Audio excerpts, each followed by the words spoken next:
I did promise one day to strip an LT230 transfer case down and show you how to put it back together and take it to bits and put it back together. Unfortunately today isn't the day because we've got to get this job done. So I just thought I'd show you, because a lot of people wonder why Land Rovers clunk when they're driving, and it's quite normal. Because here you can see the teeth are quite close together, where the teeth here, they've got like a double space between them. And that means when you slide it into gear, your gear can clonk around. You can see this here moving. And this is between your high range and your low range. Alright, that's your high. I haven't got the detent springs in, so it's easy to move. But that's how it works. So that's in neutral. You see, that's not going anywhere. And then when you slip this across, it will go into high range or neutral. And this is why you should never change gear from high to low at high speed, because you'll damage the teeth. So that's a little thing inside. Now for your differential lock, it's a little bit different. Well, it's the same thing, but a bit different. And you see here, this is your Diff Lock unit here, and it engages like that. So now that's the Diff Lock, and now you can hear it clonking, because again, this is what we call a dog clutch. It was on the old motorcycles and old cars. So sometimes when you're trying to engage Diff Lock, it's a little bit difficult, and that's why it's trying to line up these very coarse teeth, and then it'll drop in. It was the same on old cars when you had to double declutch. You had to sort of synchronize everything together and make it quiet.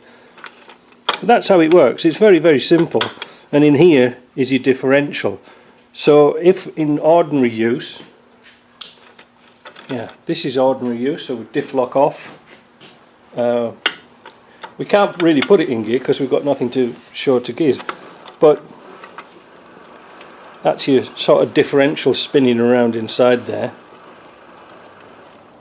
And put it into gear. I don't think that's going to really do much, to tell you the honest truth. Yeah, it's not going to do much. So you've got this shaft from the front of the gearbox is going into the differential, which is hollow, and it goes all the way in. But this engages onto the differential, the end of the differential, and the output shaft, and you can see there how it just clicks in together. It's quite clever. See, that's in neutral. Well, not neutral, but that's out of Diff Lock, and that's in Diff Lock. So that now can turn independent, but generally speaking the drive's always going round like that. So that's how that works. Now what was wrong with this gearbox is, I'll show you in a minute, because I've just assembled it without any sealer on, just to see what was wrong, and it was making a god awful clonking noise, and it was a nut that had come loose on the back of the cluster. So I'm going to show you that in the next video. So it was this nut that was causing us a little bit of trouble. You can see here it was a bit chewed up and it was a bit loose. So we tightened it up and we managed to move it round to here. So there was a little play on that, and I think that was causing our trouble. Something to look for.